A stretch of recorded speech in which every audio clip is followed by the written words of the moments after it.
Good afternoon, everybody. This is Said Nahida, and I welcome you all to this online technical skill training certificate program, which is being organized by Faculty of Allied Health Sciences and Icom Mission Research Foundation, jointly with Indian Society of Radiographers and Technologists. And I hope these sessions will help you to gain more and more knowledge. And Before starting my presentation, I will let you know that my session is pre-recorded one. Because of some technical issues, I had to pre-record it. And If you have during presentation you have any question, I'll be present there in the comment section. If somehow I won't be able to be there, I'll be providing my mail ID in the last slide. You can note it down and you can ask me questions there in my mail also, and I will try to answer all your questions. Let us get started with our presentation. Share the screen.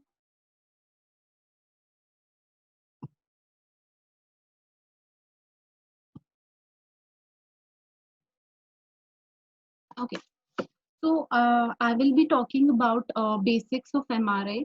Before starting my this presentation, I would like to discuss about the categorization that we have in our radiology department. Mainly, our radiology department is being categorized into three different categories. Like we have radio imaging, second we have radio diagnosis, and third we have radio therapy. And radio imaging is where we technologists are concerned with for to produce to provide the image for the for to radiologist for diagnosis or the for reports. And second is the radio diagnosis, where the radiologists use these images that are being produced by a technologist for diagnosis of the patient. And if any patient is being found to be needed for radio diagnosis, that is those patients are sent for the third categorization, what we call the radio diagnosis. So this is the general categorization which we have in our department. And in our department we have different modalities. We have CT, we have x-rays, we have MRI, we have ultrasound, we have this mammogram.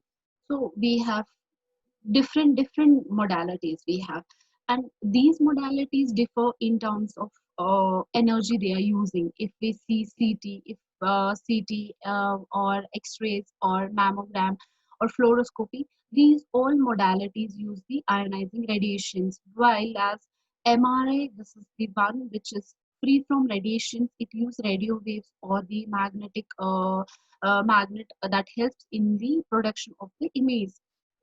And we have one more which is ultrasound, where which use the sound waves for the diagnosis of the patient. So this is the how the categorization of our modalities are in our department. So what we will be able to know to in today's presentation will be the will be discussing about the discovery of magnetic resonance imaging, and the principle behind this MRI, and the instrumentation that we use in our MRI system. And we will be able to know the advantage, disadvantage of the MRI, and then the safety related issues also. And the most important is the pulse sequencer. What all pulse sequences we use for different examinations, and what is the importance of these pulse sequences. And at the end, we will be able to know the MRI artifacts also. So this magnetic resonance is the full form of the magnet. This MRI is magnetic resonance imaging, which means this modality use the magnetic field, and in conjugation with the resonance, which is the energy radio waves. In these two interplay and helps in the formation of the image that is being used for that is the final main step in any diagnostic tool. So this is the basic concept of the MRI procedure. And this MRI actually use the magnetic field or the radio waves for to produce the detailed image of organs and the tissue within the body. And this use as I said, the RF and the magnetic field rather than the ionizing radiation that are being used in X-rays and CTs. And this is also known as nuclear magnetic resonance, which we call as NMR also. And as I said, there's no ionizing radiation, and this employs the radio frequency pulse, which ranges from 1 to 80 megahertz. And we know that the majority of MRI in clinical system are 1.5 to 3 Tesla. This Tesla is the measure of strength of magnetic field, and it produces an extreme strong magnetic field which is up to 50,000 times of that of the Earth's magnetic field. And you could feel the strength, what actually, how much of the strength of magnetic field would be. It's similar to that, to just we have an example of pick up a car. So that is how strong the magnetic field, and even the, as I said, it's 50 times, 50,000 times greater than that of the Earth's magnetic field. And the history is, this was invented by Paul C. Luterber in September 1971, and this Paul C. Luterber along with Peter Mansfield worked on it, and were later awarded by Nobel Prize in 2003 in physiology of medicines for their discovery in MRI. So these are the people that are that are the inventors of this MRI that we use in our system. And how this MRI actually works is, this whole process we can sum up in 5 simple steps. What happens actually later in every step, there is a detailed information, but what actually, how many steps in, and how many steps you can sum up the whole process is, first of all, the patient has to place in magnet which is present in the MRI machine, and after that we have to send the radio waves. And once this are being sent, once the radio waves have done its work, after that these radio waves has to switched off. Once this switching off is done, there is an emission of a signal. That signal, emitted signal from the patient, is used for the reconstruction of the image, and these images are used, which is the final step in the MRI procedure.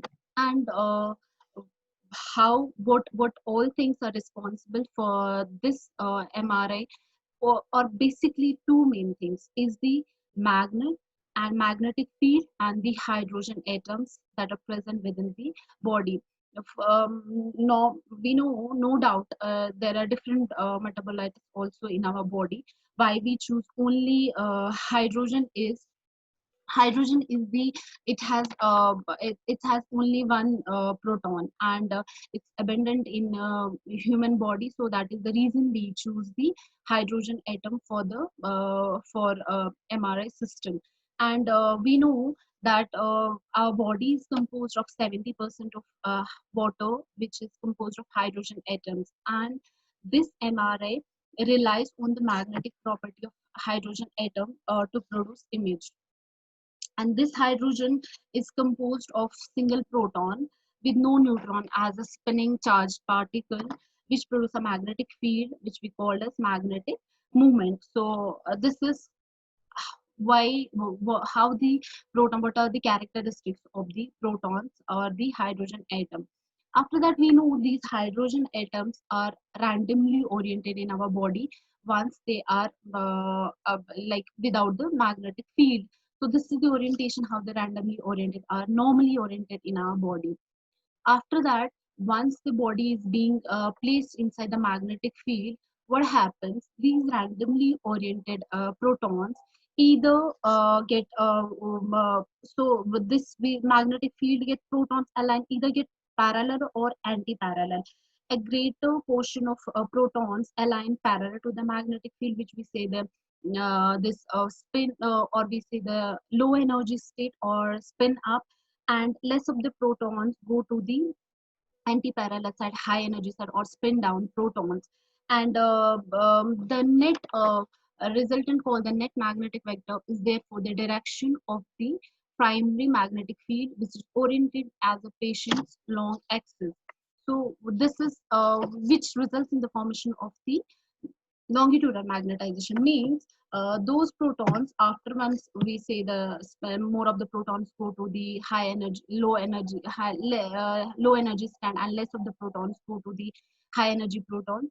So but these opposite protons get cancelled, so remaining of the protons add up to the magnetic field, main magnetic field, and result in the formation of the what we say the longitudinal magnetization. So this is in this way the longitudinal magnetization is being formed. Now the third step is to send the RF pulse.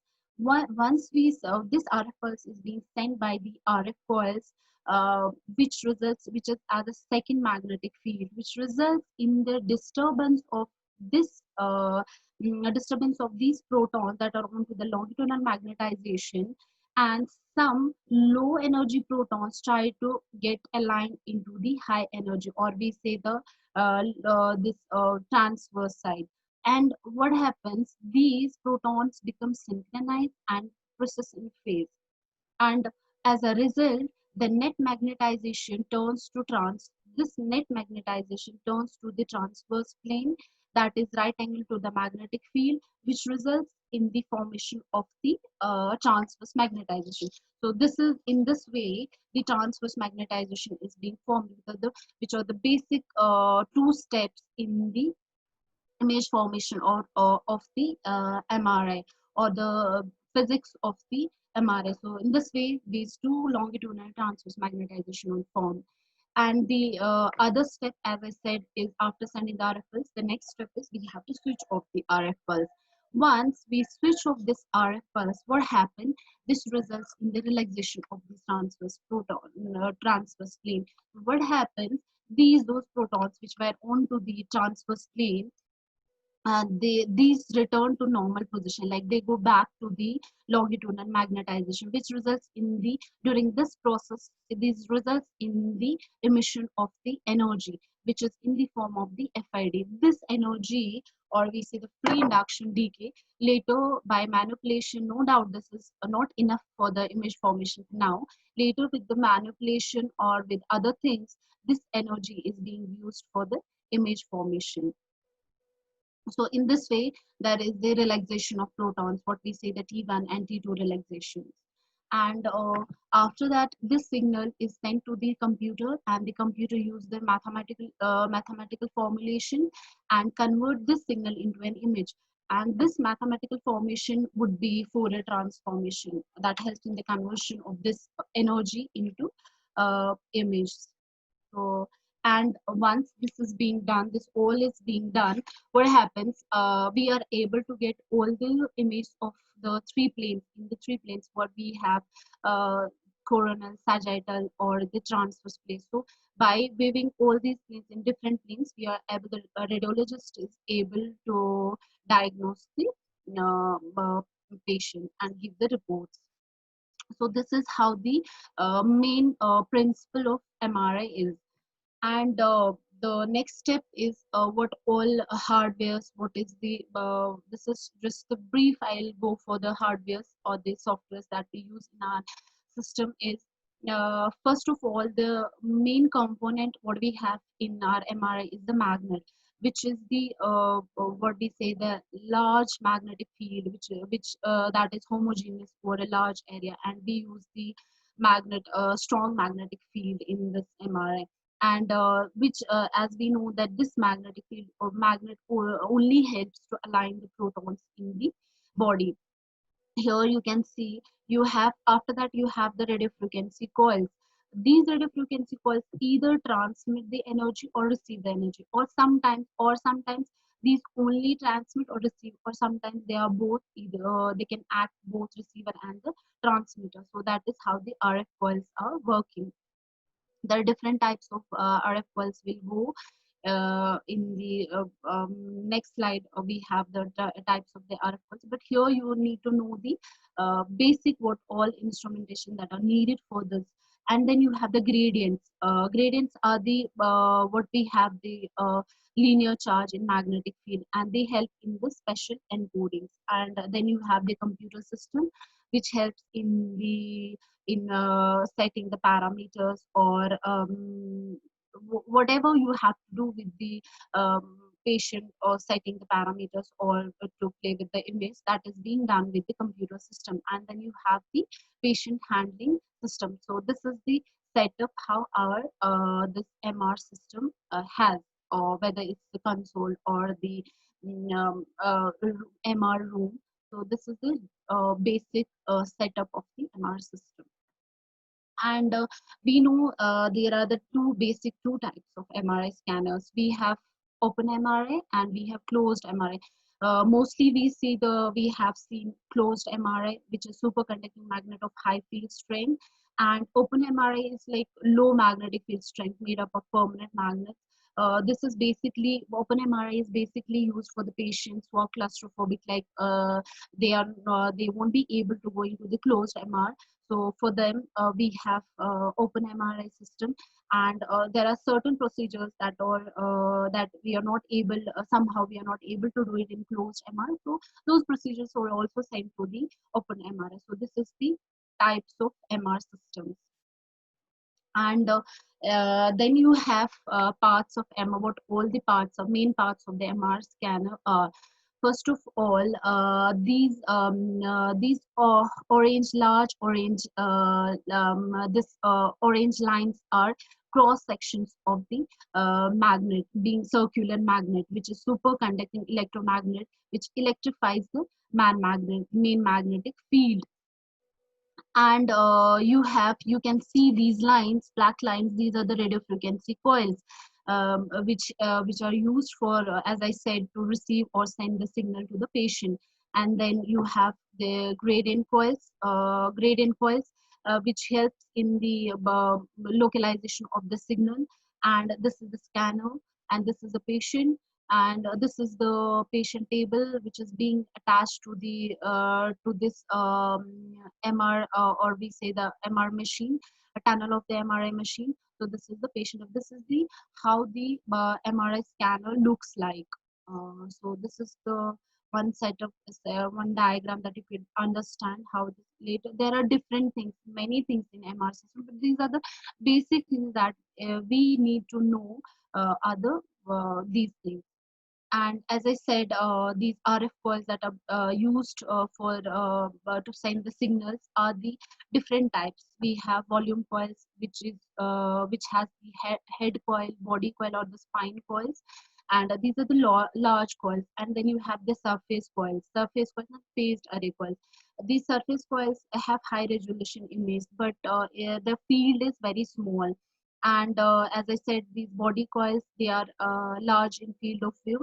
And these RF coils can be receiving only, transmitting only, or combined receiving and transmitting coils. And these RF coils, what energy we send, you would be either 90-degree or 180-degree pulse. This is the other physics we look for, what type of sequence, what is the physics we use in sequence, what kind of flip angle we use in the different sequence. So that is for RF, either we use 90-degree or 180-degree pulse. And before starting the procedure, whether it is in CT or in any modality, we have to get the few things are to be known before starting the procedure. So this chart is for all the examinations, imaging examination, where we have to look for the complete history.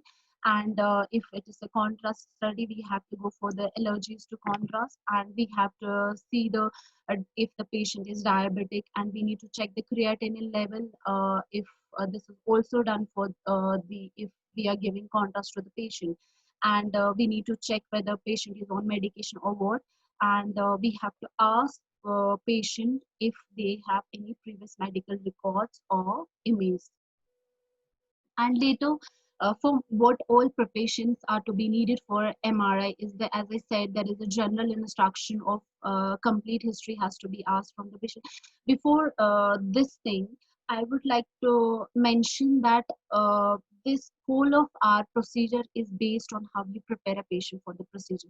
whether it's in terms of screening, whether it's in terms of making a comfortable, making the patient comfortable. It's just how you communicate with your patient. So if you're in good in your communication skills for preparing the patient for the procedure, and I assure you that you will be good in your doing the procedure, or doing your getting what all the results you need at the end. So here you have to we need to know the complete history from the patient, and all the unnecessary metallic objects has to be taken off from the region of view, and acoustic noise that is within the MR system. For that, to make patient comfortable, we have to give them earplugs or pads or headphones. And we have after that we have patient screening prior to MRI. What would be that we need to ask? These are the absolute contraindications are those in which basis we cannot go for the procedure. So those has to be asked from the patient. The first would be the pacemakers, or we have the any metallic implant to the patient. As we know, there is a strong magnetic field, so any metal thing that would be within the patient would be a threat to our threat to the patient, even to the whole department, or we can say to the hospital. So these are the things that has to be asked from the patient, has to be taken care. And there is an exception of newer type of pacemakers, or which has been approved by Food and Drug Administration, which is MR compatible. Even in some implants are also MR compatible. So whatever device, if any device is MR compatible, that would be the it would be safe for the patient to go for MRI. So that also has to be asked. The this history has to be asked. So these all things has to be confirmed from the patient.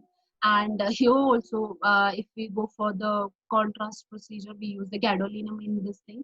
So the for this procedure also we have to go for the creatinine checking, and we have to check the patient's history, kidney disease, including also these all things has to be asked from the patient, because that are related to the some of the issue that will happen because of the this gadolinium if we give. There is an if any patient is having an impaired renal function, there will be the chance of nephrogenic system fibrosis, which is a serious or painful, or we can say the fatal scleroderma like disorder, which is associated with the administration of this intravenous gadolinium. So and then we have to look for the pregnant lady also. So this could be only in the procedure can be reasonably postponed until after the pregnancy. And this gadolinium introduction of gadolinium is also an contraindication for the pregnancy lady. So uh, if the procedure has to be done for the pregnant lady, what do you do? The it has to be discussed with the patient and the doctor also, and we need to get the proper consent from the patient for this.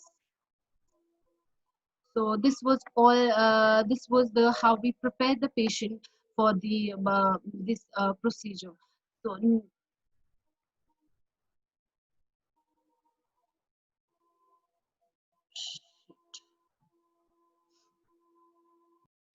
now we have one of the important topic, which is MR sequences. This MR sequence is a particular setting of pulse sequencing and pulse field gradients resulting in a particular image appearance.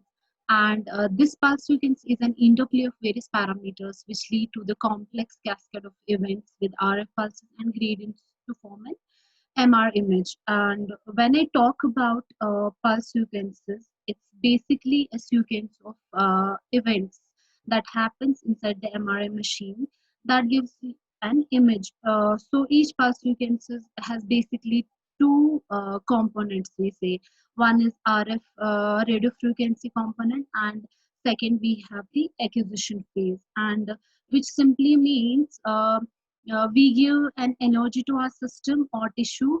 The protons are being excited using RF. Once this have been excited, next we have to turn off the source of energy, what we say the RF, and finally we observe the energy that we get back from the excited tissues due to the relaxation of the protons.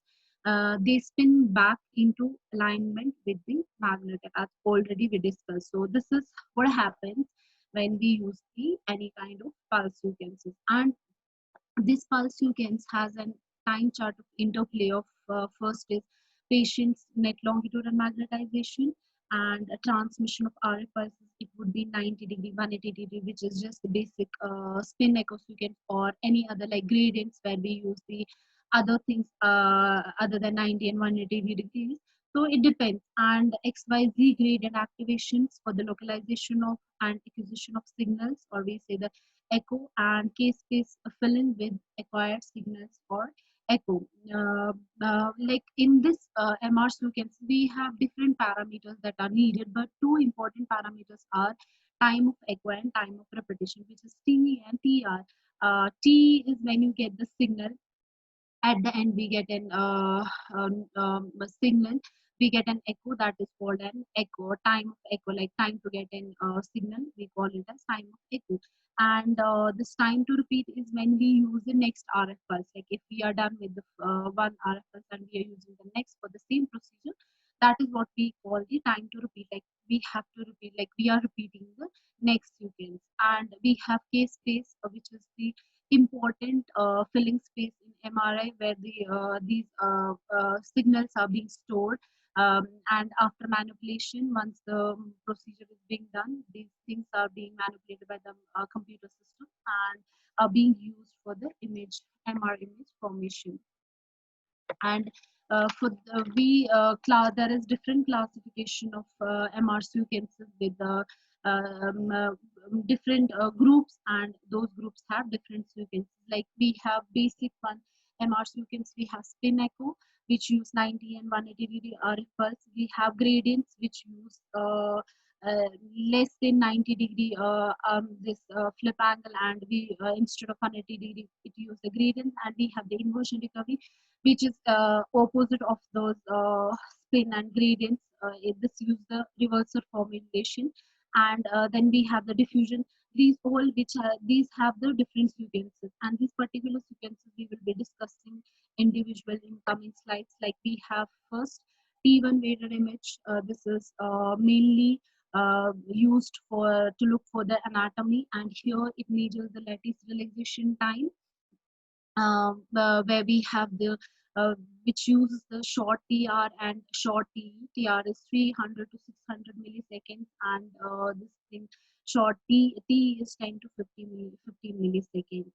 And we have, after that we have the clinical distinctions would be like you get the how you can see the image is like how you look the image is like you get low signals from the water content, and you get high signals from the fat. And here is the list of the other things that you get the low signals from. And then you have the T2 weighted image, which is mainly used to look for the this pathology. And this is opposite of T1. Here you can use long, here we use long TR, which is 2000 to 6000 milliseconds. And we have long TE, which is 100 to 150 milliseconds. And how you can how the distinctions are will be like you get the more signals from high signal from water content, and which is hyper, and you get the low signals from the fat or paramagnetic substances. And you have the proton density. This is mainly used for the extremities and the joints. Here you this image is being determined by the density of the protons in the tissues, and it used the short TE and long TR.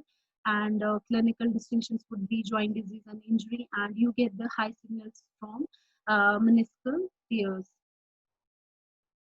And then you have the gradient echo, which is produced by single RF pulse in conjugation with the gradient reversal. These are the like if we see the spin echo, those are like little slower than gradient echoes. These gradient echo signal pulse sequences are being used for the dynamic studies, like you have where the patient is not able, we know these MR procedures are long, but certain procedures are where a patient is not able to hold the breath, or those has to be done very fast to get the better results. So for those sequences we use the gradient echoes. In this we have steady state field precision, which use the magnetization, which is based on low flip angle, GRE MRI sequence with short PR. And this is the maintenance of steady or steady residual chances magnetization over successive cycles. And then the clinical distinctions will be it is helpful in the creation of cardiac MRI. And you have effective T2 where we use low flip angle, and we have long TR and long TE. And then their clinical distinctions will be it's used to depict hemorrhage, calcifications, or iron depositions in various tissues and lesions. And you get the low signals from homocysteine deposits and hemorrhage. You can see the image. And then you have the inversion recovery pulse, you can see, which is used basically actually to where this is used if we are looking for particular like thing, if we talk about fat or water. So if we are looking for the fat, what these you can see, it nullifies the signals from the other tissues. So same here on that basis, we have two types. We have stir and flare. Stir is short-term inversion recovery, where we suppress the fat by setting an inversion time where the signal of fat is zero. So we get this signal. We set it the signal of fat zero, and we get the signals from the fluid. And here we get the how we get it, that we get high signals in edema such as in more severe stress fractures. Here you can see. And then you have the flare where we suppress the fluid by setting an inversion time that nullifies the signals from fluid, and we get the signals from fat. And here you can see we get the high signals in lacunar infraction and multiple sclerosis and subarachnoid hemorrhage and meningitis. So here you get the signals from the fat, and it helps in these kinds of this if we are looking for. And then we have the double inversion recovery pulse, where simultaneously we suppress the cerebrospinal fluid and white matter by two inversion times, and we get the high signals from multiple sclerosis plaque. Here you can see the image. And then we have diffusion weighted magnetic resonance imaging, which is the what we say the it uses the specific MRI sequence as well as software that generates image from resulting data, which use the diffusion of water molecules to generate contrast of MR image. And we have first conventional one, which is diffusion weighted image, which uses the Brownian motion of water molecules. And here in this we get the high signals with minute of the cerebral infarction if anybody is having. And then we have the diffusion tensor, which is actually dependent on tactography by an overall greater Brownian motion of water molecules, but in the direction of the nerve fibers. So this will help in evaluating with white matter deformation by tumors, and reduced fractional anisotropy may indicate dementia. And then we have the perfusion. So perfusion is like it's a scanning by the use of the particular MRI sequences, and then the acquired data is then post processed with obtained perfusion maps with different parameters, such as we use blood volume, blood flow, and mean transient time, and all these things we use. And in this helps to get in cerebral infraction, and the infracted core and the numera have decreased perfusions. And then we have functional resonance imaging. We say it's also bold imaging, level dependent imaging, or bold contrast imaging. This is the functional magnetic resonance imaging for the observation of different areas of brain or other organs, where which like if they are being active in any given time. So this change has like looks for the change in oxygen saturation dependent magnetism tissue, and this helps in the localizing highly active brain areas before surgery. And we have MRA, which is actually used for imaging the blood vessels, and it helps in the detection of aneurysm or stenosis or dissection. And then we have susceptible weighted image, which is originally called bold venography image, and it uses the venous blood or the iron storage. This actually exploits the susceptibility difference between tissues and use a phase image to detect the differences. and this helps in the detection small amount of hemorrhage, diffuse axonal injury, or calcium. And then because of the time, like I was very brief about the pulse ox, otherwise it's deep, we say the topic. These are the basic things that you need to know in these pulse ox. Later, other than you can go through the books, you will come to know how deep it is. And then the what all the advantages of MRI are, as I already told you, that there is a we don't use ionizing radiations in this, and it's used in pediatric and obstetric imaging, and used in it gives better soft tissue contrast resolution, and its multiplanar imaging capabilities, and it doesn't use iodinated contrast agents, and it's safe with the patients for the patients with renal failure, except that we have systemic fibrosis, nephrogenic systemic fibrosis.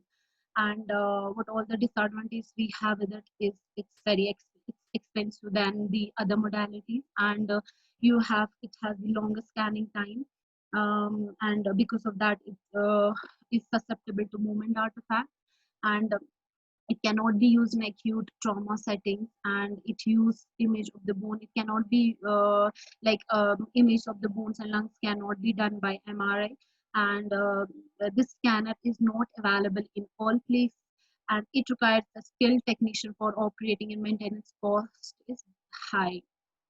And MRA, what is now MRA artifact? This actually is an artifact is a structure which is not normally present but visible as a result of limitation of malfunction in the hardware and software in the MRI device. Before starting this MRI artifact, if you go to the last slide, like previous slide here, I last point is like it required a skilled technician for operating and maintenance. Like this MRI artifact is basically it needs if we always if a person, if a technician is very skillful, like he knows how to do the procedure, how we have to deal with the how all the parameters has to be set, that will help to reduce the artifacts in MRN. But some of the quality of MRI exams will other some of the this artifact will affect the quality of MRI exams, while others do not affect the diagnostic quality, but may be confused with the pathology. As like sometimes if a person, if a technologist is good in knowledge of the artifact, if he is a skilled radiographer, he'll come to know whether this is an artifact or the pathology. Otherwise, like what happens, sometimes these artifacts are being misleaded with the pathology, which is not a good sign in the in our field. So this is what I mean, like we need to be very skilled for our department or to do any procedures. So the knowledge of the MRI artifact and noise producing factors is important for the continuing maintenance of image quality. And what are the sources of artifact will be the hardware issue, or it would be the software issue, or physiological phenomena, or the physical limitations. And what all types of the artifacts will be the chemical shift, aliasing, Gibbs, truncation, zipper artifact, or the motion induced, the Porsche volume artifact. These will be discussed individually in the coming slides. Like if we see the what is aliasing or wrap around artifact, it's because of using FOV too small for a body part that is being examined. So this will look like a body part extended beyond one edge of image, and is projected at the opposite side. Here you can find the where there is no correction. And if a person is good in has the good skill, is a good skilled radiographer, if he finds if somehow there is an artifact in the exam, in whatever exam we are doing, the person, if he is good in his skills, he will come to know how to correct this artifact. He'll be having a remedy for it. So that is how knowledge should be there for any kind of artifacts. Like this is how this artifact looks like, and if a person knows how to remove it, he has to use a simple data sufficient for a large FOV, and he can use a local foil to reduce sensitivity of tissue outside image. And then we have the chemical shift artifact, which is caused because of water and water lipid signals in a voxel at fat water interfaces destructively. Here you can see, so which is like black lines at fat water interfaces, and this could be corrected by using a spin echo or in phase gradient echo technique, and we can suppress the lipid intensity.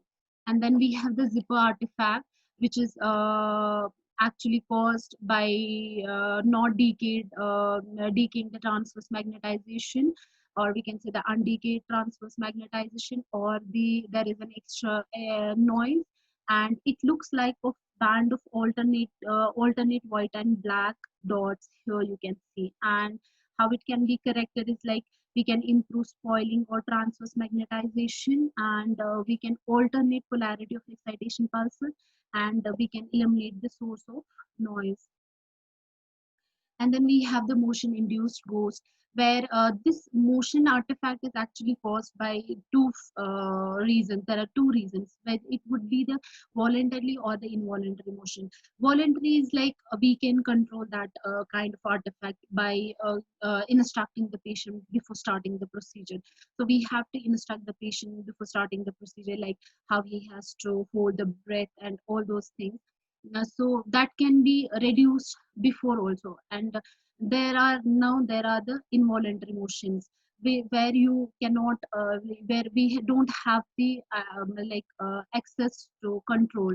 So what happens, or we can say that it is caused by phase change unique signal sampling, or it appears like repetitive pattern noise that the source structures or repeated at regular intervals along phase encoding axis. You can see here.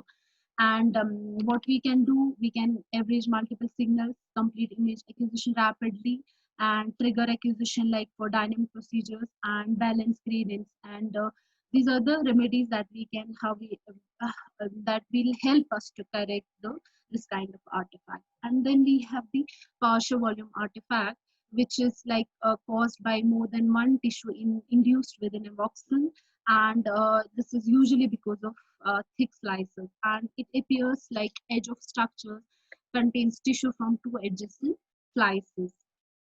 Here you can see, and it can be corrected like increased spatial resolution, particularly in the slice direction. And then you have the magic angle artifact, which is which is caused by T2 of oriented fibers, which is dependent on angle relatively to magnetic field, and it appears like variable signal intensity on tendons and other structures. And it could be corrected by using sufficient long TE for structures to have long signal intensity regardless of the angle. And this was all about the artifact.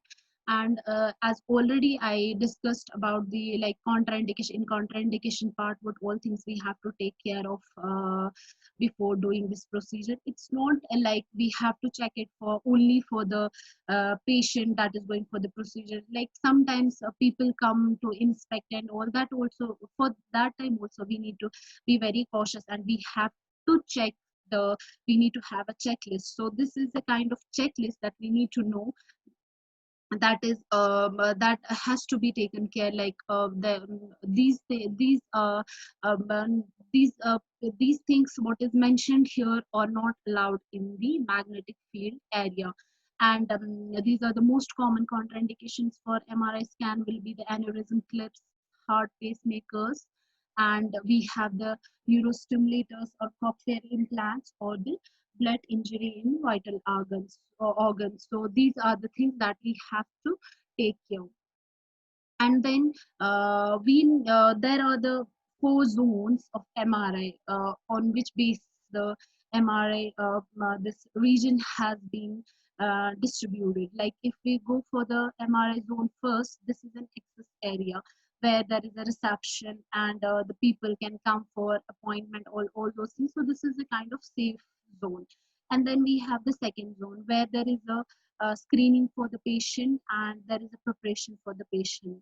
So this is only the patient and the radiographer will be there, and the what we say the those MRI personals will be there. And then you have zone 3. You have zone 3, where which is a restricted area, like there is only screened MRI patient and the MRI personnel only, like this would be the console of MR. So only the screen patients are there. So, and then the last one is the fourth zone, which is the restricted area, where only screened MRI patients under direct supervision of trained MRI personnel only. So it's the MR room where the patient has to be where. So this is the zoning of the MRI. So on which basis this department has been distinguished.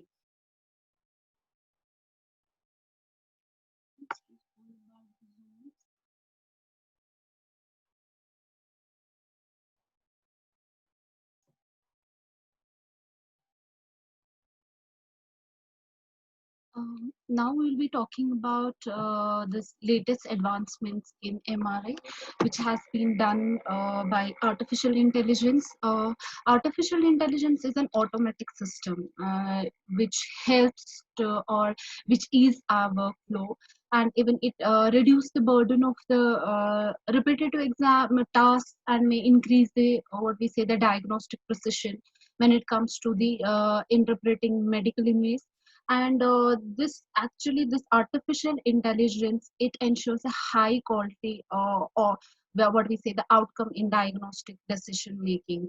This is actually the computer is being what actually is this in artificial intelligence. This the computer is being trained by the number of people with number of what we say the examinations, and it's being trained, and this computer automatically will give us the reports, whether it in terms of the to which part it is, or whatever we will ask the computer, it will give us directly, like how we have the now if we see the social medias, like if we take an example of Facebook, like before what we have to type each and everything, but now the system has come up, the update is there, like you just post a photo and it will tell you each and everything from which place it has been taken, and like what we have to accept, we need to just give the acceptance, that is all, that is how a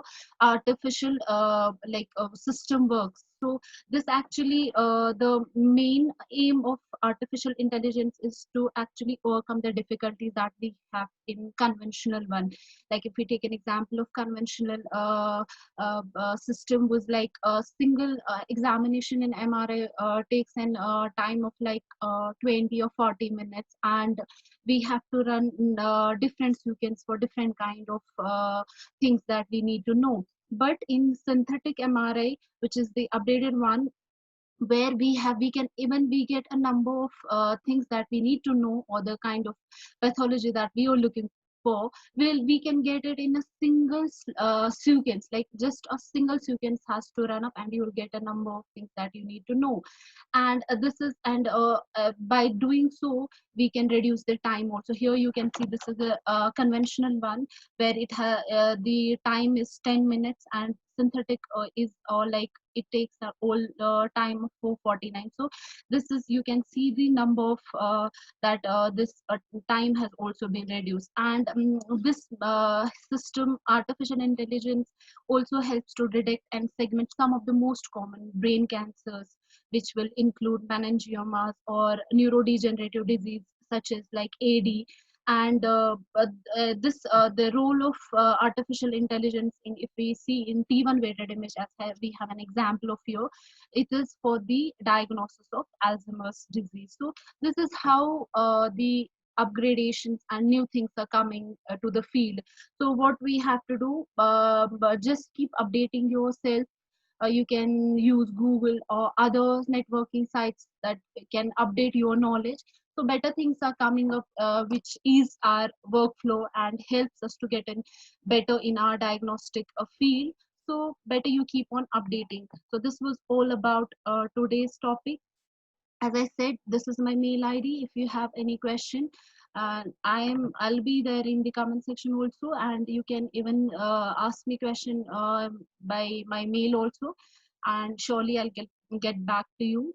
And lastly, I would like to thank the team for giving me an opportunity to present or to get involved in this webinar.